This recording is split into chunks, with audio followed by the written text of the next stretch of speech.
Sir CM Chandrababu sir నమస్తే sir.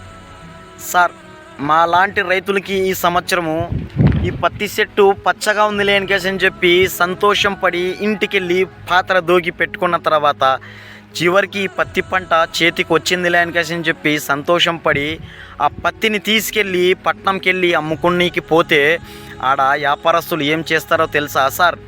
ఆ పత్తిని చూసి గొగ్గి ఉండది, నల్లగా అయ్యేదే, ఎర్రగా అయ్యేదే, లాగితే దారం రావడం లేదనికేసి అని చెప్పి బేరాలు ఆడికేసి మాతోన తక్కువ రేట్లకు తీసుకుంటారు సార్. ఇస్తే లేకుంటలేదు తీసుకెళ్ళి అంటారు చెప్తారు సార్.